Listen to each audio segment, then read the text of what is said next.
During Grant Ellis' season, Bachelor participant Carolina Quixano quickly shifted from being the frontrunner to the antagonist.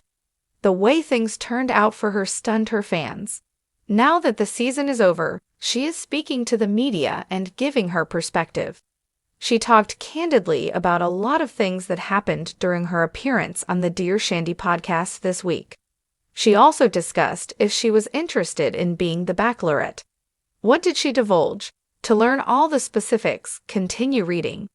Carolina Quixano, a Bachelor contestant, discusses whether she considered being a Bachelorette. Was Carolina Quixano, a Bachelor contestant, hoping to become the next Bachelorette? On the most recent episode of the Dear Shandy podcast, she was asked a lot of questions, including this one. Carolina was a strong front-runner at first, but she soon turned into the antagonist. Did she think about being the next Bachelorette before things went wrong for her? Carolina told Charlene Joint and her husband Andy that she gave it some thought. The hosts of the podcast mentioned that they had anticipated Carolina would be the next Bachelorette in their early summaries of Grant Ellis' season. They believed she was a good lead because of her charisma and appearance. After being eliminated, Carolina admitted that she did consider it a possibility. She was completely devoted to Grant and their love during their time together. Although there were some things she couldn't discuss, she acknowledged that it was a possibility. She added that she was equally surprised as everyone else to learn that The Bachelorette was being paused. Prior to the announcement, Carolina was unaware that this season would not take place. Would Carolina have been a good lead on The Bachelorette, in your opinion? Regarding her time on the show, what more did Carolina say? Additionally, Carolina Quixano said that she firmly thought she and Ligia Gurr would be the last two. The things Grant Ellis revealed to her on The Bachelor caught her completely off guard. She was reassured by his words that their connection was genuine and that she would not be returning home. In addition to dream suite dates, he discussed hometown dates with her. They appeared to be in agreement, and she even claimed that they became closest friends right away. Being with him was enjoyable and simple. But when she turned to become the house's villain, things changed. She doesn't really know why, but it seemed like the majority of the women betrayed her. Her statement that she needed to know him better before accepting a proposal infuriated them. Before they ever made an appearance on the show, it was noted that some of the women appeared to be enamored with him. How do you feel about Carolina disclosing that she appeared to have been a candidate for the upcoming Bachelorette? Would she have made a good one, in your opinion? Watch this space for additional developments. On the first night of The Bachelor Season 29, viewers were enthralled with Carolina Quixano as soon as she emerged from the limousine. Carolina made an impression, and quickly, in a striking crimson gown, with a self-assured smile and a clever one-liner that even made stoic lead Grant Ellis laugh. By the end of the second episode, she was the early favorite to be the next Bachelorette, and was also being watched by Bachelor Nation as a possible final pick. Fans of reality TV have seen this drastic change in Carolina's storyline before. Her journey from beloved frontrunner to divisive villain divided viewers.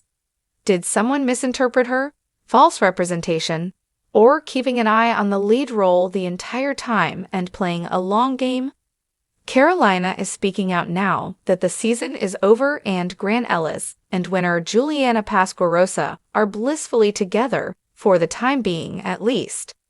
She revealed what actually transpired, her feelings on the villain label, and, most intriguing of all, whether she ever imagined herself as the next Bachelorette during her appearance on the Dear Shandy podcast.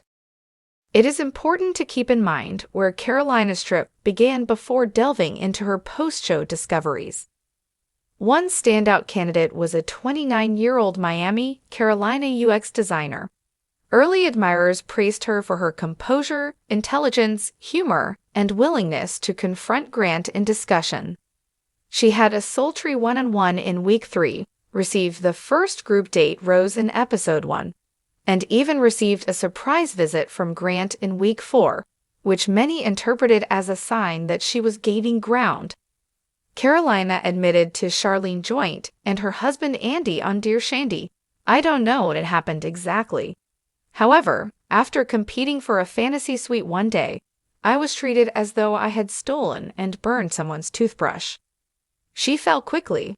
She was at odds with a number of the ladies in the house by the 6th episode. Debates on social media centered on whether she was being blunt or deceptive. The harm was done by the time Grant sent her home in episode 7. Officially, this season's divisive figure was Carolina Quixano. However, the issue remained, was this all part of a larger scheme, even as the audience discussed her intentions? Charlene didn't hold back when speaking on the podcast. "We foresaw it," she stated plainly. "We claimed that Carolina was being edited like a Bachelorette in our early recaps." Carolina chuckled. She said, "Yeah, I heard that," and then stopped.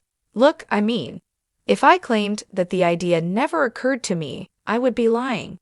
She explained that she was concentrating on Grant while filming. "This bubble you're in feels so real and intense. There was nothing else on my mind save the question, do I want to marry this guy? And I did. I believe I did." However, everything changed when she was eliminated. "Okay, a narrative is developing. I realized after I left and began to see how others were discussing me, both positively and negatively. And yes, I reasoned that I should at least have a redemption story if they were going to make me the antagonist. Allow me to share my story." She said that when ABC revealed that The Bachelorette's upcoming season would be postponed, she was taken aback. "I had no idea," she admitted. "None of us were aware. Perhaps they were thinking about me," I reasoned, "or Alicia, or perhaps someone from a previous season.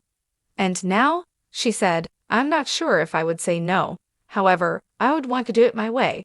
No false identities. Don't act like you're falling for someone on the first date simply because it's good TV." When asked how it felt to be called the season's villain, Carolina's response was one of the most startling moments of the Dear Shandy conversation. "It was awful," she stated plainly. "I'll tell the truth. I hardly recognized myself in some of the scenes when I rewatched it." She thinks she became a target because of her candor. "At the end, I expressed uncertainty about my readiness for a proposal. It's a major deal, not because I didn't like Grant. I was informed I wasn't serious all of a sudden, that my presence wasn't for the right reasons." Carolina claims that several of the other ladies had an obsession with Grant before they had ever met him.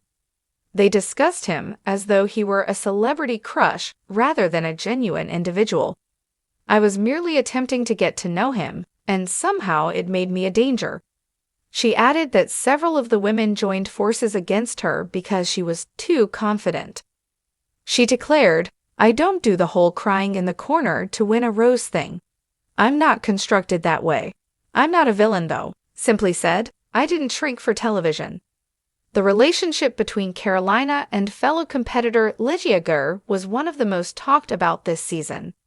Despite not largely relying on a rivalry edit, tension is implied by social media hints and post-show interviews. Carolina said on the podcast, "I honestly thought it would be me and Licia at the end. I believe we had genuine chemistry with Grant, and we both had strong personalities." Carolina was tactful when asked if she thought Grant made the right decision. She remarked, "I hope he's happy. Juliana is lovely.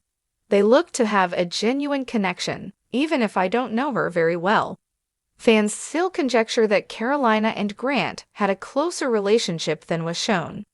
Some even speculate that the production changed her portrayal abruptly in order to forward a different story. Carolina did not support or refute that hypothesis. She said, "I'll just say there's a lot you don't see, and things are not always as they seem." Fans expressed their support on Reddit and Instagram after the podcast.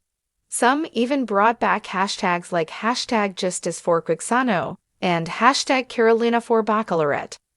One fan wrote on Twitter, "To be honest, it's their loss if they don't pick her. What we need in a lead is Carolina, and she is real."